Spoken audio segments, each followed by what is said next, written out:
Durante o dia, Madagascar também é estranha. Camaleões são mestres mais na camuflagem do que na caça. Mas esta percepção não é sempre correta.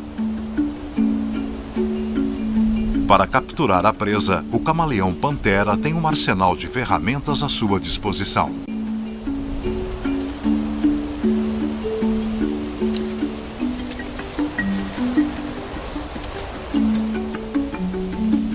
Cada olho opera independentemente e gira 180 graus para localizar a presa distante a alguns metros.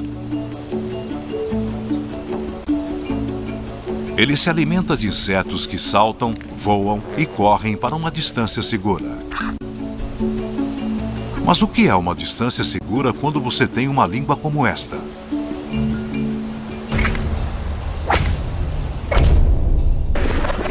Vamos rever em câmera lenta. Tecidos especiais lançam a língua fora da boca como uma catapulta. Com velocidade de 1.600 km por hora, a língua se desenrola quase meio metro para alcançar o galho distante. Uma ponta coberta de muco bate no inseto que depois é recolhido e comido.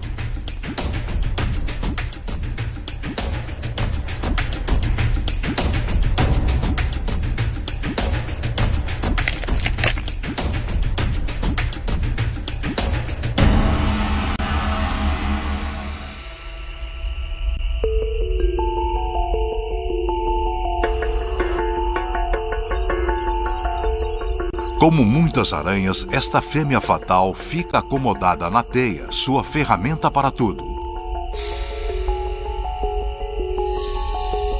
É lá onde ela espera a comida vir. Isto não é tão fácil quanto parece. Ela tem 8 olhos e mal os usa. Ela percebe muito mais o seu mundo com as pernas peludas. Sua presa é encontrada pelas vibrações ao longo da teia. Ela ataca cegamente pela intrincada grade. Primeiro, ela morde. As neurotoxinas paralisam a mariposa que se debate. Enzimas digestivas transformam seu interior em pega-maço. Depois, ela a envolve. Suas pernas traseiras puxam seda de sua fiandeira e encasula a mariposa. O encasulamento mantém a aranha fora de perigo, e se ela já tiver se alimentado, isso preservará a mariposa para mais tarde. Não há garfos ou facas na terra da aranha e nem dentes. Ela suga o interior do inseto como um almoço líquido.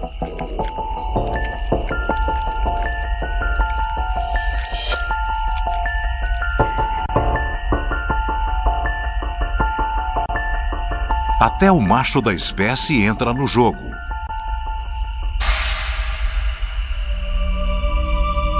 Ele se aproxima dela com uma dança que vibra a teia com uma clara mensagem. Sou seu namorado, não a sua refeição. Ela deixa se aproximar. Ele despeja o esperma dentro dela. Depois que a sua dança termina, ele também termina.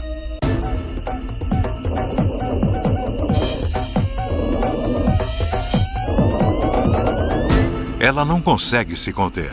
É fácil demais. E agora, um cartão postal do mundo bizarro.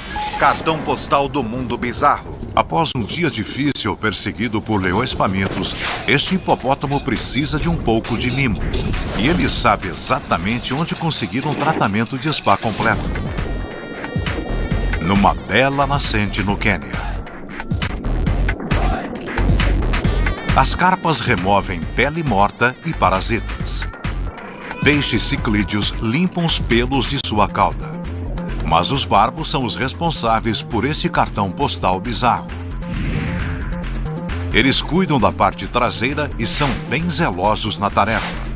Eles até disputam pela honra, porque o esterco do hipopótamo é cheio de nutrientes.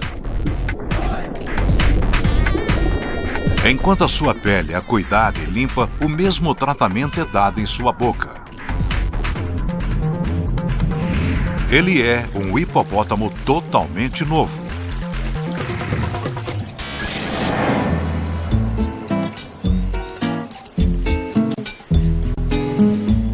Pele escamosa é um bônus para o pangolim quando vai buscar comida. O pangolim não é muito feroz, nem tem dentes. Não é muito veloz. Ele cambaleia nas pernas traseiras e cauda. Mas tem duas ferramentas temíveis. A primeira, garras enormes.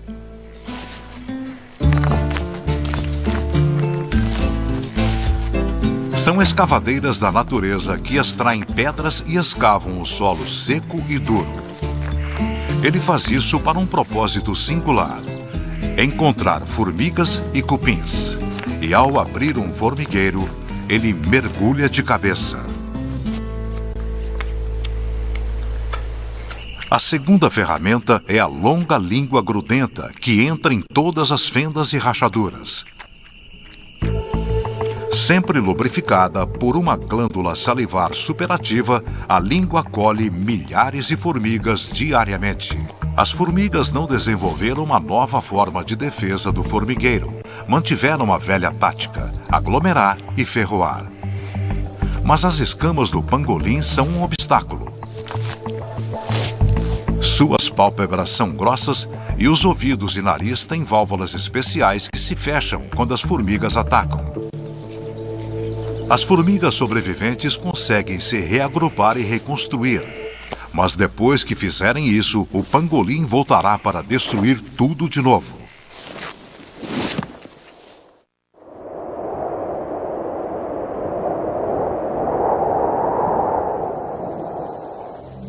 Pena que as formigas não têm o nariz deste macaco para detectar problema. Ele é o líder de um pequeno harém de fêmeas e filhotes. Para o macaco proboscis, tamanho importa. Com quase 75 centímetros de altura, o macho pesa o dobro das fêmeas menores. E um nariz grande atrai grande interesse das fêmeas. Os pântanos das florestas úmidas de Bornéu são um território dele. E aqui ele tem de proteger o seu harém. Eles se alimentam nas árvores, comendo folhas novas e frutas. Os crocodilos espreitam embaixo.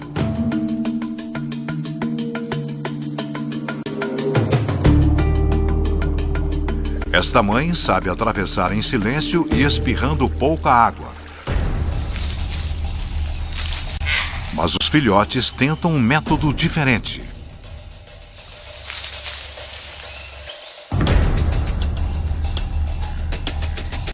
Atravessando aos pulos, eles ficam longe da água a maior parte do tempo.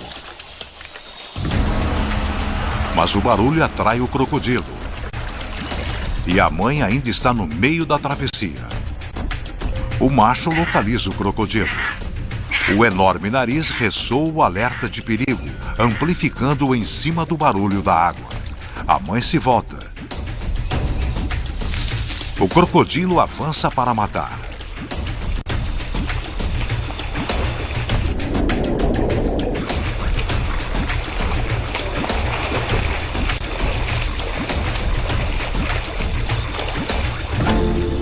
Mas desta vez ele terá de ir comer em outro lugar.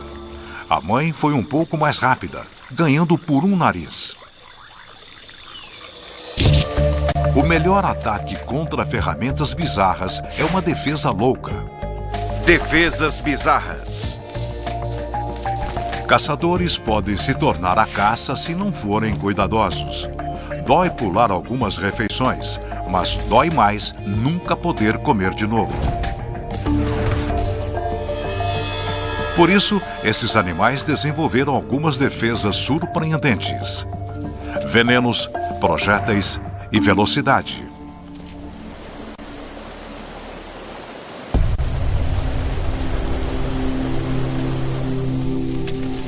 No noroeste do Pacífico, o tritão é um cliente difícil. Procurando pequenos invertebrados, ele acabou se distanciando de seu território na margem do rio e entrou no da serpente jarreteira. O tritão parece descuidado ou despreocupado. Minúsculas glândulas em sua pele guardam bactérias letais. Elas produzem tetrodotoxina, um veneno que paralisa os músculos, parando o diafragma e o coração. Mas esta serpente desenvolveu uma tolerância à tetrodotoxina. Uma disputa de armas entre serpente e tritão levou a resistência e toxicidade a níveis cada vez mais altos, a ponto do tritão conter veneno suficiente para matar criaturas maiores que seus predadores normais, como um humano. Assim, a pergunta é: qual animal continua na disputa? O tritão curva as costas e exibe seu baixo ventre laranja, um sinal claro para não mexerem com ele. A serpente decide que não vale o risco. Mas o mesmo não pode ser dito para todos os predadores. O tritão retorna ao seu rio, mas encontra uma outra ameaça.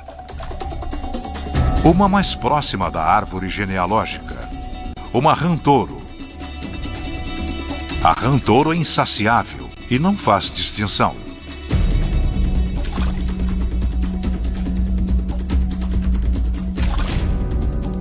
Ela engole o tritão inteiro. Dentro da barriga da rã, a disputa é entre os ácidos estomacais e o veneno do tritão.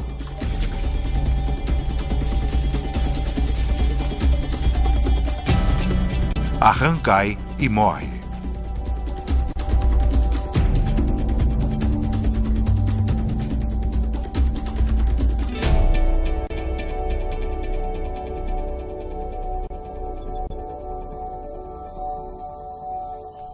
O tritão sai para fora e finalmente vai para casa. Às vezes, a melhor defesa é um amigo útil. Cartão postal do mundo bizarro. Isto não é uma planta, é uma preguiça. As preguiças moram em árvores e possivelmente são os mamíferos mais lentos do mundo, com velocidade no chão de no máximo 2,5 metros por minuto. Cresce alga em seu pelo desgrenhado que atrai mariposas amigas. A presença delas ajuda a esconder a preguiça de predadores, que a confundem com uma planta verde infestada de mariposas. Uma vez por semana, a preguiça precisa descer de seu lar arbóreo para defecar. As mariposas procriam no excremento da preguiça. Assim, é uma boa parceria na maior parte do tempo. Mas os movimentos da preguiça atraem atenção. A expressão olhos de águia não existe à toa. Até a melhor camuflagem tem seus limites.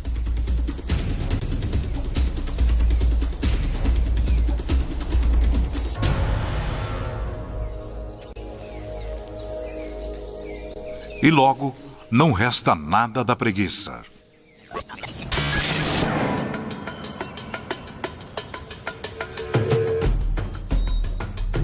Quando a camuflagem como defesa não for uma opção, aprenda a se defender com a aranha Golias comedora de pássaro. Ela é uma tarântula com um leve problema de imagem. Grande?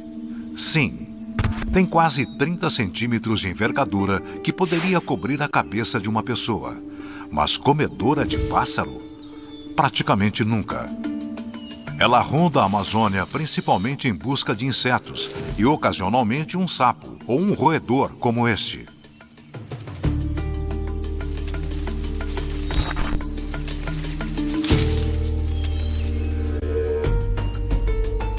Presas com 2,5 centímetros injetam neurotoxinas dentro do rato moribundo. A aranha o arrasta para sua toca e liquefaz o seu interior antes de sugar a sua refeição.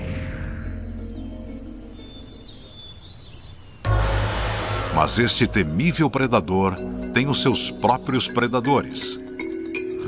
Alguns mamíferos e algumas cobras fariam um trabalho rápido. E ela não poderia se esconder se nem sabe onde eles estão. Sua visão é fraca, mas a sorte estava do lado dela.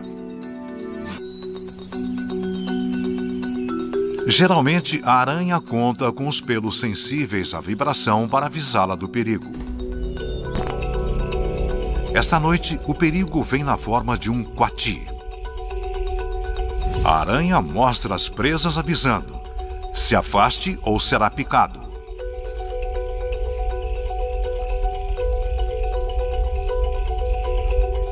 Mas o coati não se assusta. A aranha precisa de uma arma de longo alcance. Felizmente, ela tem uma. Na verdade, muitas. Outros pelos em seu corpo têm minúsculos ferrões nas pontas. Esfregando as pernas, ela lança no ar uma nuvem de mísseis em miniatura. Eles irritam os olhos, nariz e boca. O coati perde o apetite. E o Golias comedor de pássaro também.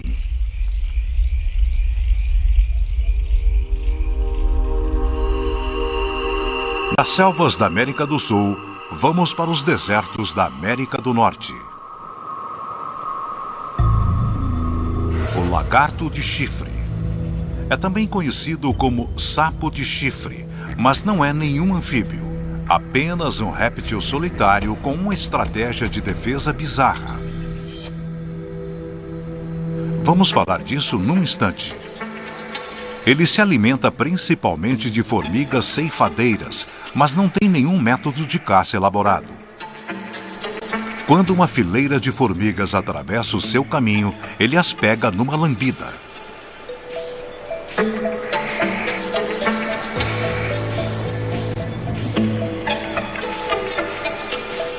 As formigas tentam revidar, mas suas mandíbulas são inúteis contra as escamas do lagarto, por mais que se esforcem. Mas um coiote é uma história diferente.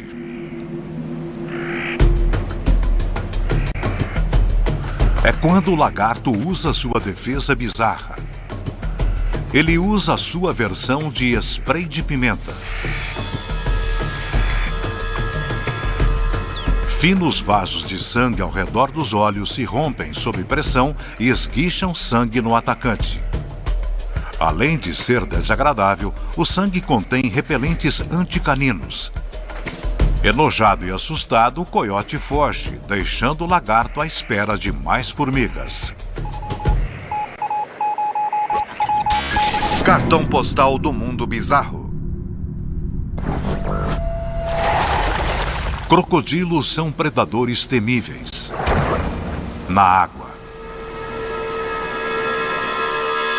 Em terra, uma espécie menor, o crocodilo de água doce da Austrália, desenvolveu um movimento especial: o galope.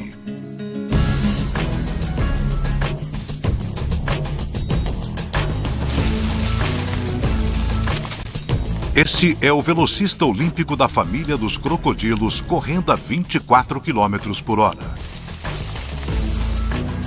É um feito impressionante, considerando que ele passa a maior parte do tempo na água e não na terra. Correndo como um coelho bem grande, suas pernas traseiras impulsionam para cima e para frente. As pernas dianteiras tocam o solo e reiniciam o próximo salto sobre o solo ou pelo ar.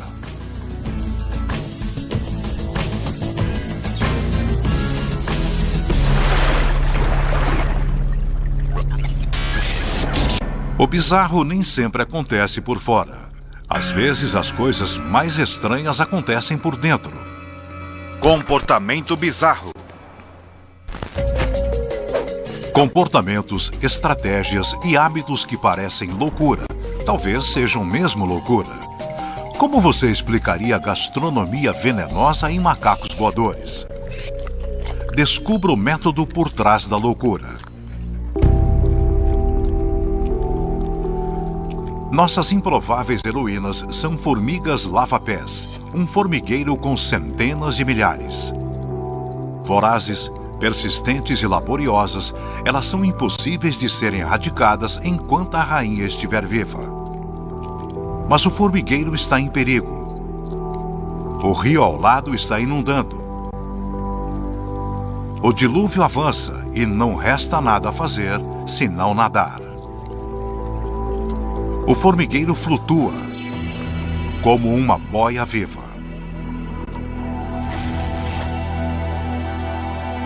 Os membros mais preciosos, as larvas e a formiga rainha, são mantidas secas e em segurança no meio. A rainha pode produzir cerca de 3 milhões de formigas no seu tempo de vida. Se elas conseguirem chegar em terra seca, terão boas chances de reconstruírem tudo. Mas há um perigo por baixo. Peixes comem as formigas uma por uma. Se um número grande de formigas for removido, a boia irá se desfazer e o formigueiro será destruído. As formigas se agarram firmemente e alcançam o outro lado. Elas levam as larvas para a terra seca, garantindo a sobrevivência do formigueiro para as futuras gerações. E com a sobrevivência assegurada, as formigas lava-pés revertem a situação, atacando todo ser vivo que vem. É voraz, implacável e impiedoso. O sagui pigmeu. Ele parece uma fofura de 100 gramas, mas o menor macaco do mundo não é de brincadeira. Ele alcança 4,5 metros num único salto e se move pelos galhos mais finos para capturar a sua presa.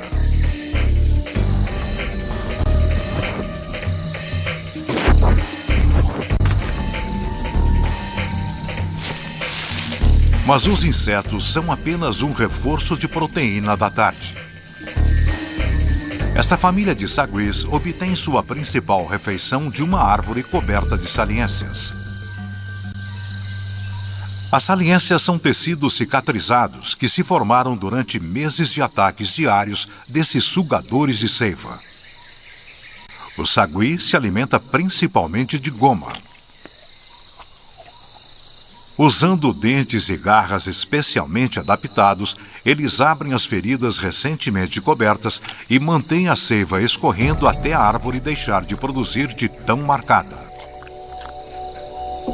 Eles se mudam então para um novo território habitado por outros saguis. Famílias de saguis são rivais e não aceitam intrusos facilmente. A outra família invade o território da família já estabelecida, ansiosa por alimento. Os residentes atuais se refugiam numa árvore próxima. Eles observam impotentes os recém-chegados assaltarem sua provisão. Piando e marcando o território, os pais reúnem os filhotes assustados e lançam um contra-ataque. Os invasores são forçados a fugir. O doce néctar do sucesso. Eles parecem fofos, mas não fique entre o sagui e a sua goma. Parece um lugar comum. Um jardim de campo. Mas algo estranho está acontecendo. Porcos-espinhos estão rondando, mas não buscam comida ou parceiros. Eles buscam cheiros estranhos, como esta lata de terebintina. Quando o porco-espinho fareja algo intrigante, ele o lambe. Terebintina é perigosa para humanos, mas o porco-espinho tem forte resistência a toxinas. Um outro grupo encontra um maço de cigarros e começa a mastigar o tabaco. O que vem em seguida é mais estranho ainda. Eles espumam e espalham tudo em seus espinhos. Deve demorar um pouco para cobrir todos os 5.000 espinhos. Mas eles têm tempo e habilidade de se contorcer para terminar o serviço. Mas por que eles fazem isso? Os especialistas têm suas teorias. Para alguns, eles se untam para colocar veneno nas pontas dos espinhos, que é tóxico para os seus inimigos. Para outros, as toxinas são usadas para matar parasitas. Há ainda os que acham que eles tentam enganar os predadores cobrindo o próprio cheiro. Seja qual for o motivo, é com certeza um comportamento bizarro.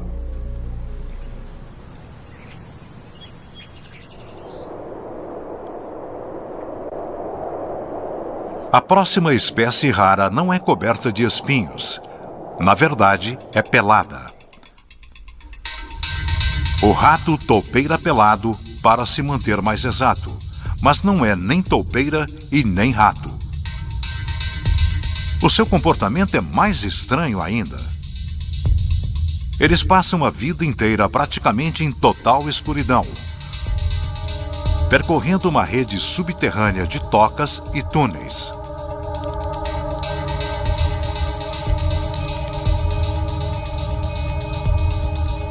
Dentro desse universo escuro, eles desenvolveram uma sociedade rígida, mais comum entre formigas e abelhas do que no círculo social de um típico mamífero. No topo está uma rainha longeva e forte. Ela é a mãe de todos os ratos toupeiras na colônia, que chegam a totalizar algumas centenas. Enquanto viver, ela e alguns poucos machos eleitos são os únicos que procriam. A rainha impede que o resto se acasale com pura intimidação. A vida deles se resume em trabalhar sem estímulo sexual. Alguns ratos toupeiras são selecionados como soldados para proteger a sua colônia de ratos toupeiras rivais e predadores.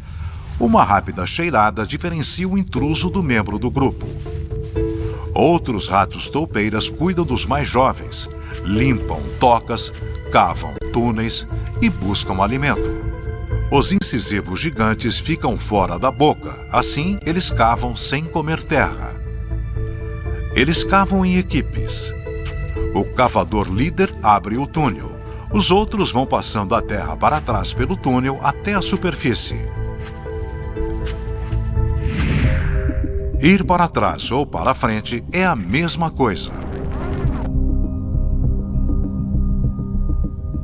Apesar de quase cegos, pelos especiais no corpo ajudam a guiá-los e dizer para onde estão indo.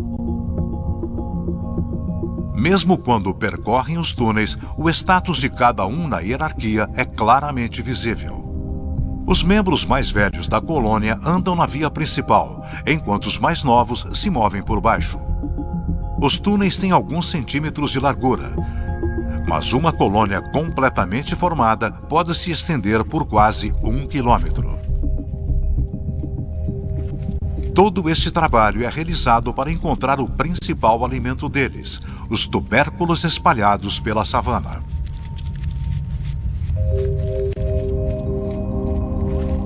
Uma destas raízes gigantes pode alimentar uma colônia durante 2 ou 3 semanas. E apesar de nascerem numa hierarquia rigorosa, quando se trata de comida, todo mundo é igual.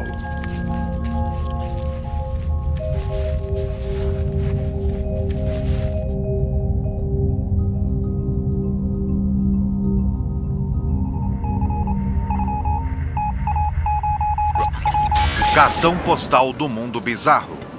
Se existe uma coisa que torna o texugo de mel raro, provavelmente é a total falta de temor. Mas apesar de ter meio metro e 14 quilos, esse texugo de mel é tão combativo que afasta animais maiores como chacais e leopardos. Muitos animais evitam abelhas, mas este texugo entra direto na colmeia para comer as larvas. A pele grossa dele oferece proteção contra as ferroadas.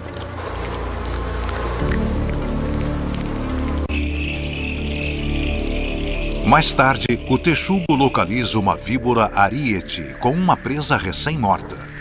A víbora ariete é uma das cobras mais venenosas do mundo. Uma mordida dessas presas pode matar um leão. Mas isso não impede esse texugo de roubar o jantar da cobra. Se o jantar dela não for o suficiente, o texugo vai atrás da própria cobra. Desta vez, o texugo de mel finalmente mordeu mais do que consegue mastigar.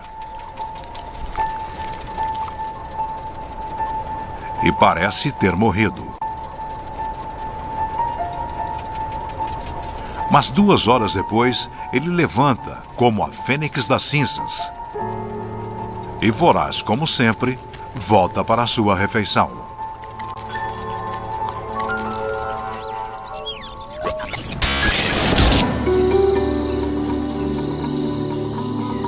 Todos os animais têm a necessidade de procriar.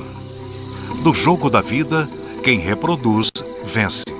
Mas encontrar um parceiro nem sempre é suficiente.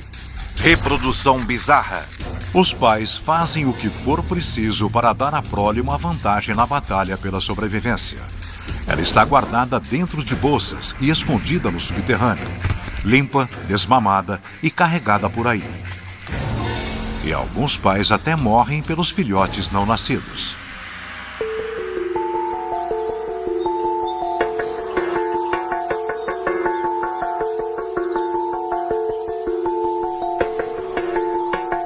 Este louva-a-Deus foi equipado magnificamente com velocidade e força.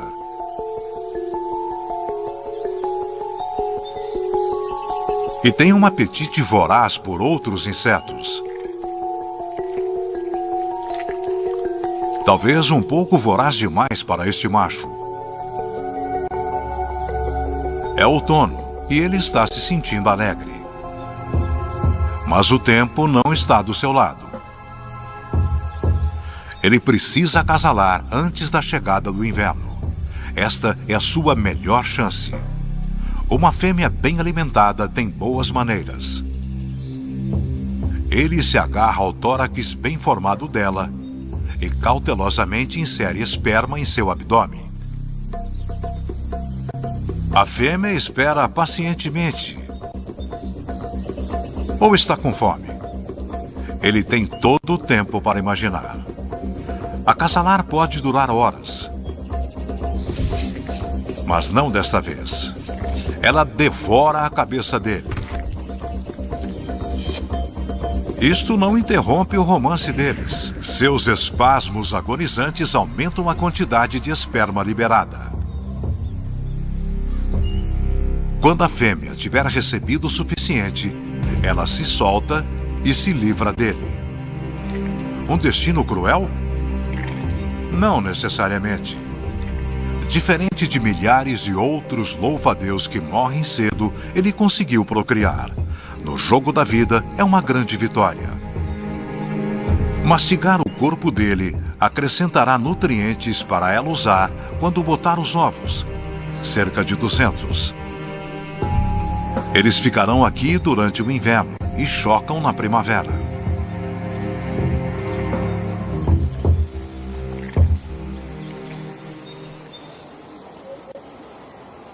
Mas nem todas as mães são tão cruéis.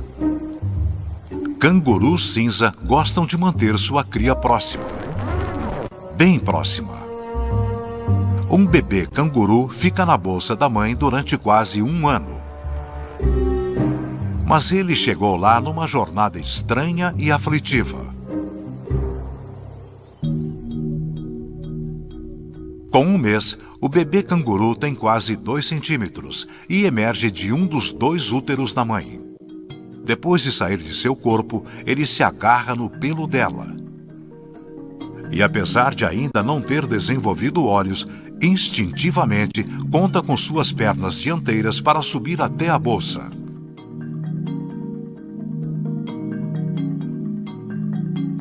Demora alguns minutos para o minúsculo canguru encontrar a bolsa.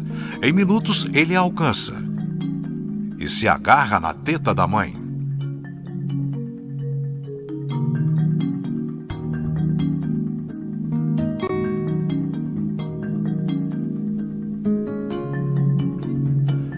A viagem foi o suficiente para o filhote ficar acomodado um bom tempo.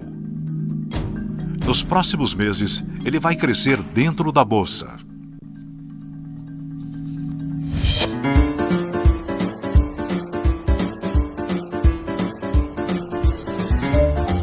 Mesmo saindo para fora, ele ainda não está pronto para caminhadas.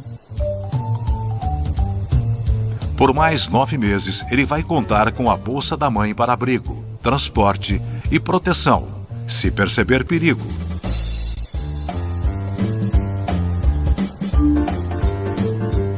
Mesmo depois de meses fora da bolsa, ele continua ao lado da mãe por mais 6 meses. Mas a bolsa está proibida. A mãe já está carregando o próximo bebê. Daqui para frente, ele terá de andar nas próprias pernas.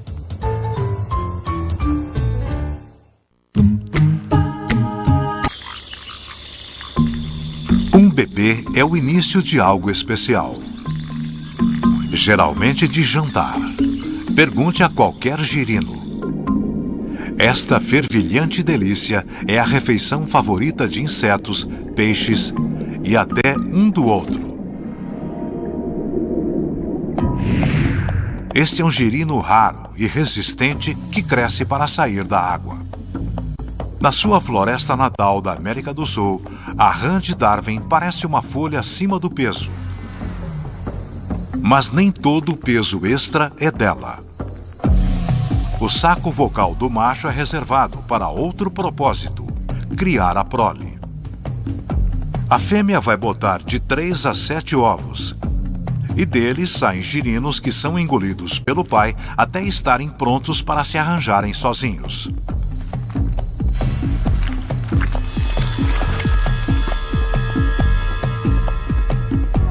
Dentro do saco vocal, eles se transformam em versões em miniatura do pai.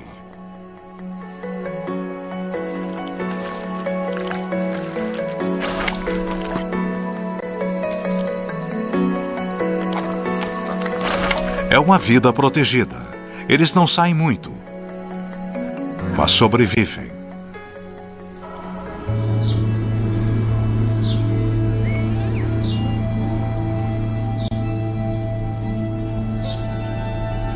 Mas não podemos falar muito deste camarada peludo.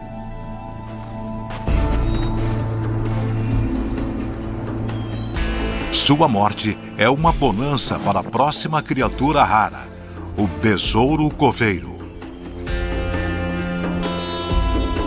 Este besouro leva a reciclagem a um extremo bizarro.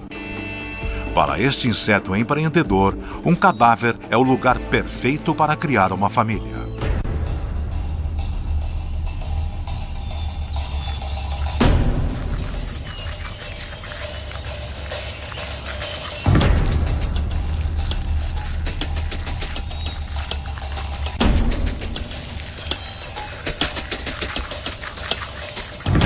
Uma fêmea chega. O amor está no ar fétido. Impressionada com a descoberta dele, ela se muda. Os besouros vão enterrar o corpo meio metro abaixo da superfície. Eles precisam escondê-lo de abutres e outros carnívoros que apreciam musaranhos. Para outros, um musaranho morto é apenas outra refeição. Mas para o besouro coveiro, este cadáver é muito mais do que uma fonte de comida. É o seu berçário.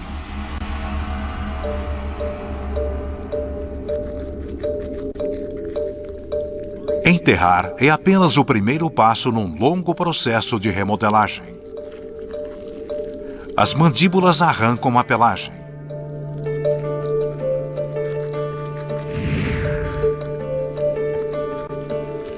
Substâncias químicas são excretadas sobre o corpo para evitar que se estrague, até deixar de ser reconhecível como musaranho morto. É o equivalente de uma geladeira cheia de besouro, pronta para muitos bebês famintos, cerca de 30, dependendo do tamanho do cadáver. Os pais vão proteger, limpar e até alimentar a prole. Eles mastigam o cadáver e o regurgitam como se fosse mamadeira para o besouro bebê. Quando o cadáver acabar, as larvas estarão prontas para se transformarem em besouros adultos. E vão procurar o seu próprio cadáver fresco.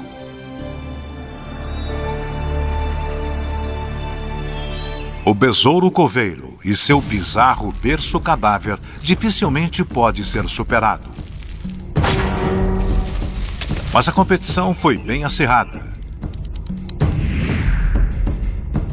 Com bandidos cobertos de espinhos, ladrões de armaduras, batalhas gigantes e ataques minúsculos. Os animais mais raros do mundo são um bando de criaturas arrepiantes, e é melhor você estar pronto para não ficar no caminho deles. Versão Marshmallow São Paulo.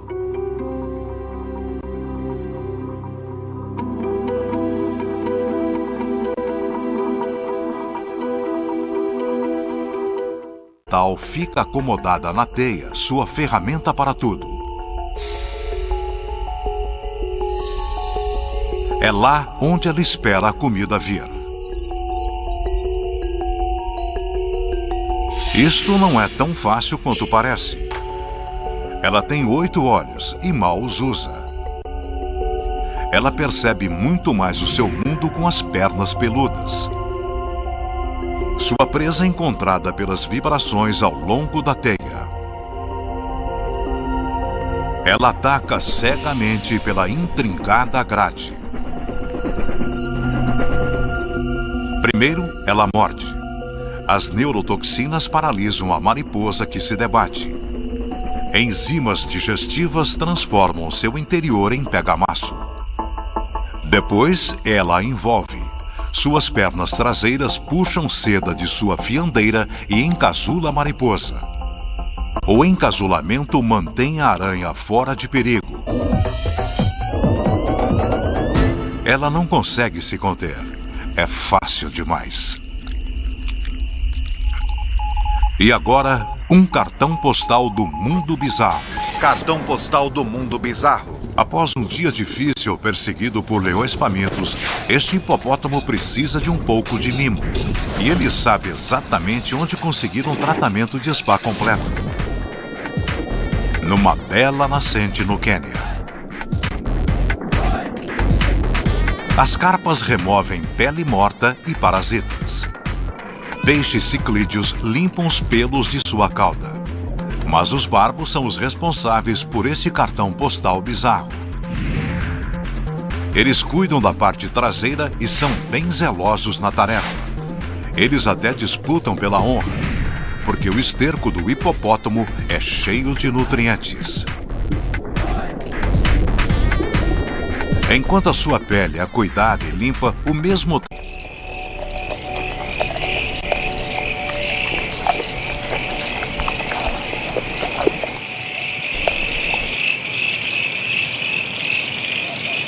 Durante o dia, Madagascar também é estranha. Camaleões são mestres mais na camuflagem do que na caça. Mas esta percepção não é sempre correta. Para capturar a presa, o camaleão pantera tem um arsenal de ferramentas à sua disposição.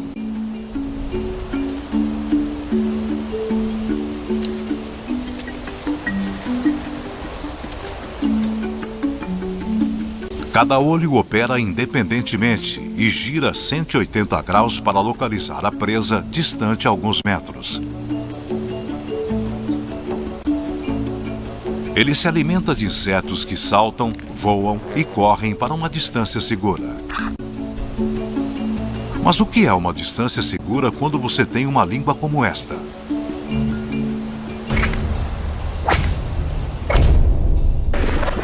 Vamos rever em câmera lenta. Tecidos especiais lançam a língua fora da boca como uma catapulta. Com velocidade de 1.600 km por hora, a língua se desenrola a quase meio metro para alcançar o galho distante. Uma ponta coberta de muco bate no inseto, que depois é recolhido e comido.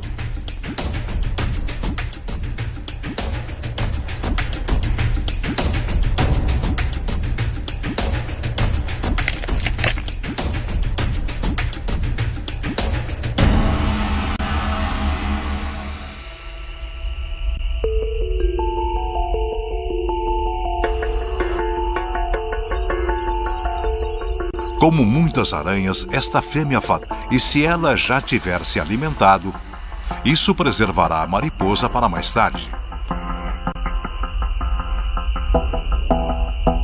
Não há garfos ou facas na terra da aranha e nem dentes. Ela suga o interior do inseto como um almoço líquido.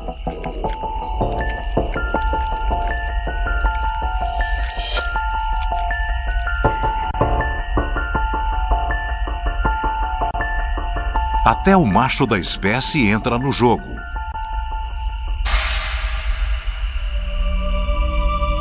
Ele se aproxima dela com uma dança que vibra a teia com uma clara mensagem: sou seu namorado, não a sua refeição.